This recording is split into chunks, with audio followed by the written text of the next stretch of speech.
Thank you for the introduction. Today I'll be talking about the world of tiny particles. So how they behave and how their behavior ultimately affects us as life forms. So the process I'll be talking about today is photosynthesis, how photosynthesis happens and how quantum mechanics is really involved in explaining photosynthesis. So this is a typical food web where autotrophs generate energy, harvest energy from the sun, and this energy is ultimately transferred towards the biosphere. Now autotrophs usually do it via a process called photosynthesis, which happens in the green leaves and specifically in the mesophyll cells and the chloroplast. So it's a two-step process. One is a light-dependent process, the other is a light-independent process. In the light-dependent process, the light energy is harvested in the thylakoids of the chloroplast, and it is ultimately converted into ATP, which is then metabolized in the Calvin cycle to generate glucose, which is further transported in the biosphere. So light energy is harvested using this light harvesting complex, which has an array of pigments. So the photons from the sun is absorbed by these pigments and is ultimately transferred to a chlorophyll A in the reaction center, which ejects an electron which take part in the subsequent electron chain reaction to generate ATP, to generate a proton gradient, which ultimately produces ATP.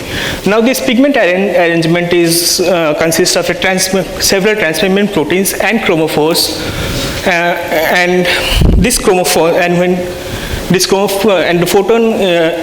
chromophore sees the photons, what happens basically is one of the electron is ejected from its cell, generating a free electron and an electron hole.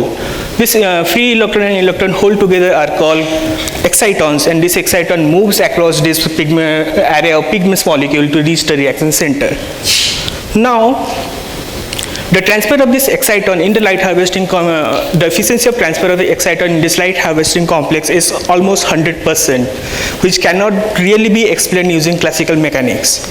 So next I'll be introducing some of the concept in quantum mechanics, and then I will come back to this to see how quantum mechanics is actually helping to achieve this 100% efficiency. So what does the word quantum means? Quantum basically comes from quantized. So the entire field originated in the early 1900s from this what we call as the ultraviolet catastrophe.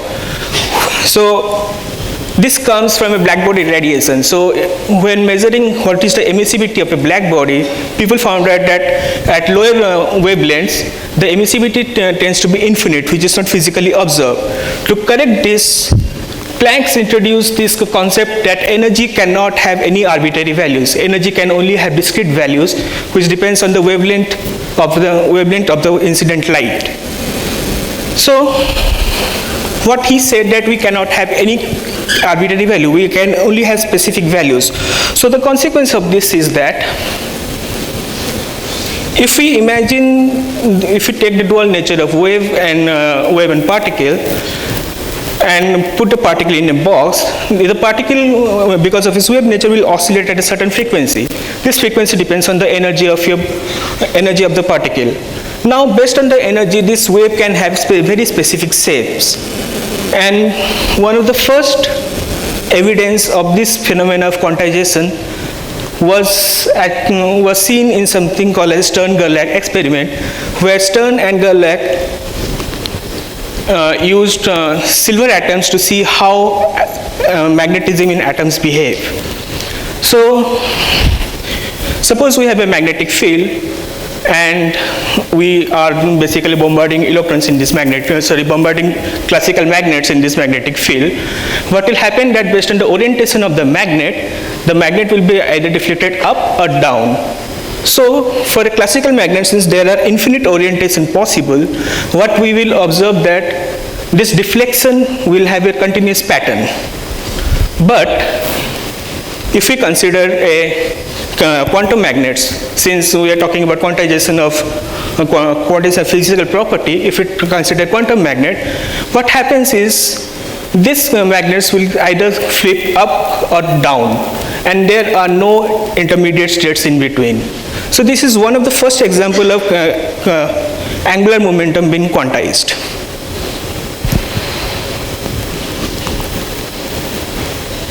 So now, if we repeat this experiment in a sequential fashion, say we are bombarding silver atoms again to a Stern-Gerlach apparatus where the magnetic field is, say, in the z direction.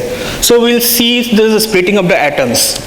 We'll see two populations, one called as Z plus and one called as Z minus. Now suppose we block the Z minus and let the Z plus flow into another Stern-Gerlach apparatus where the magnetic field is again in the Z direction. We observe no splitting, which is expected because we are filtering only the Z plus. Now suppose we, instead of the second Z magnetism in the Z axis, we introduce a magnetic field in the X axis. What we observe that this Z plus again splits into two components. This can be explained that since magnetic moments are vector, there is a X, Y and Z component, and we are just splitting based on the X and X component of the magnetic moment. Now,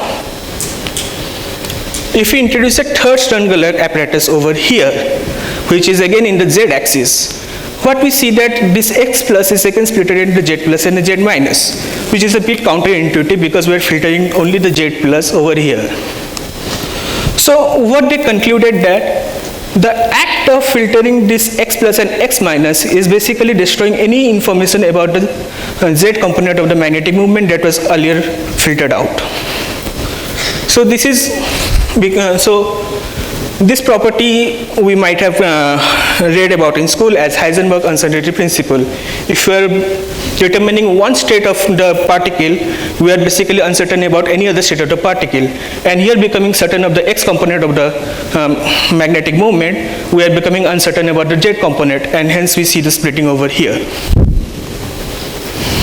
So now, for the dual nature of a particle, and as I said, our observation is changing the state, the electron diffraction experiment provide more evidence into this, the fact that the observation will change how the system behave. Suppose we have two slits and we are bombarding it with particles, and the particles can only go through one of the slit. What happens is that you will see a continuous spread of the particles. Now, if you have a wave, and again the wave moves towards this double slit experiments, what will happen that you will observe something called as interference pattern based on the phase of the waves. So now what happens for the quantum object?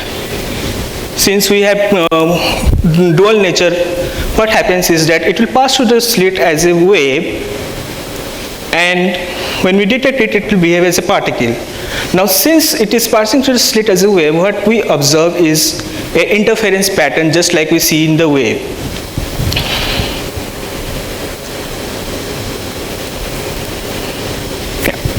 As you can see, we see an interference pattern just like a wave. Now, what if we add an observer? We want to see how the electron is passing through the slit. Is it passing through one of the slit or both of the slit at the same time? So when we introduce an observer over here, what happens is the wave function collapses. Now the electron behaves as a particle and it can go only to one of the slit. So the consequence of this is that the interference pattern that we observed earlier was destroyed because of the simple act of measurement. So this becomes a bit tricky in quantum mechanics, as our measurement can severely perturb the system and can hamper what we are trying to, and can change what we are trying to see, what we are trying to say. So now the question is like, since at the time of observation these states are being determined, what is the default state when we are not observing? So to tackle this, what people said that, what if they are not in one specific state when you are not observing? What if they exist in all the possible states? Suppose there is a ground state and an excited state, and they say both the states exist. Or maybe the particle exists at two different places at the same time. Is it really possible? Can it really happen? As we'll see later on, that it is really the case that particles can exist at the same state at the same time, at multiple states at the same time. So now let us focus if there is an excited state and a ground state. So as principle of superposition says that both the states exist, both the states can exist at the same time, is there a way to observe if that really happens? Can we really say both the states exist at the same time? So, as I said before, putting an observer will perturb and will only observe one state at a time. So now, if we put light on it at a particular frequency, so that this transition from ground state to excited state can happen, and we say that both the states exist at the same time, what will happen? We will see a oscillatory behavior called as Rabi oscillation, which we will further see in this animation again. So both the particles exist in both the states at the same time. Now if you are observing how through spectroscopy, how this is through spectroscopic observation, what we will see that we'll see the oscillation pattern. It's neither in the up state or ground state, it will also have some intermediate states, and we'll see this oscillation pattern. Now this behavior is only valid when you have a coherent state, when there is a phase relationship between all the states. Now, in real life, we don't have those. Our atoms are colliding, our molecules are colliding with each other. So because of that, this phase relationship is lost and the system becomes decoherent. And this can be observed by the loss of this oscillations.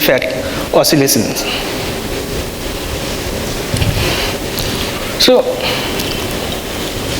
one example of this coherence is something people call as a fifth state of matter called Bose-Einstein condensate.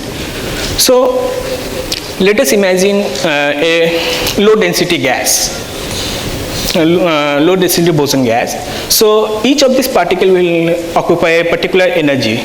Now if we lower the temperature, what will happen that this energy will also come lower. So this molecule this boson starts losing their energy, and bosons have a very peculiar property.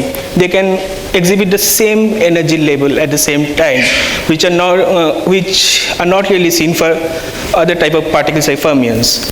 So what happens when you lower the temperature is that they start coming to the same energy level, and at a particular critical temperature they will all occupy the same energy level and it collapse into a single wave function, thereby behaving as a single particle. So this allows us to look at this quantum mechanical phenomena at a macroscopic scale. Done? Yeah, I'm also finished.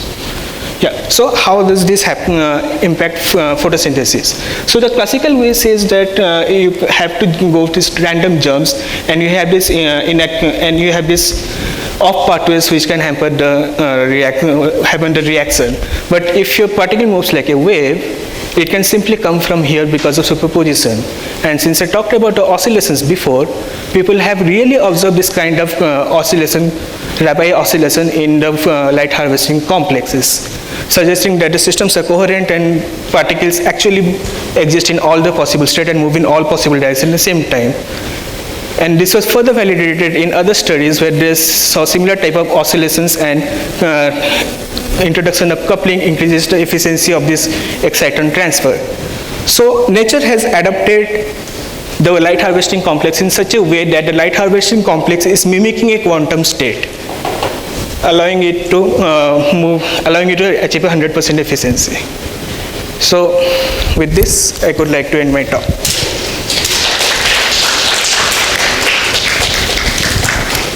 A big thank you to Debadutta for that intriguing presentation.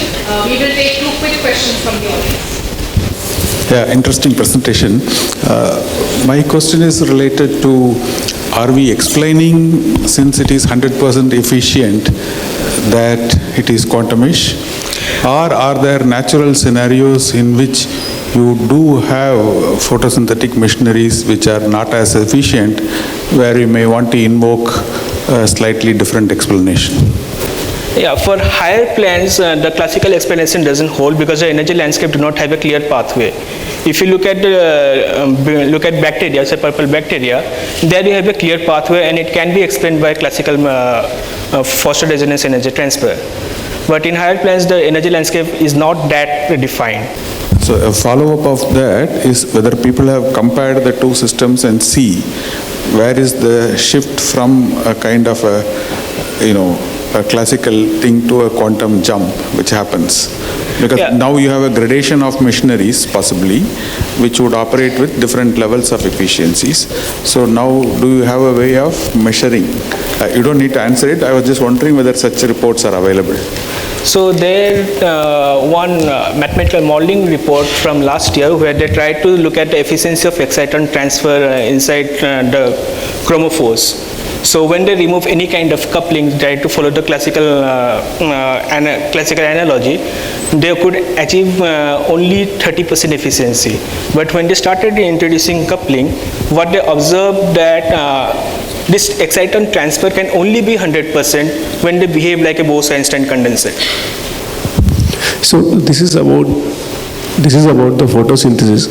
So there are, like in the bacteria, nanowires are also there where these kind of couplings also takes place. So there also electron takes place. Do you think that these kind of scenarios will be there in those conditions as well? The quantum oscillation I showed was first detected in purple bacteria. The quantum oscillation behavior first detected there. So yes, the systems are coherent there, and it is possible that it is forming a quantum mechanical pathway there. Okay, fine. Thank you so much, Debadatta.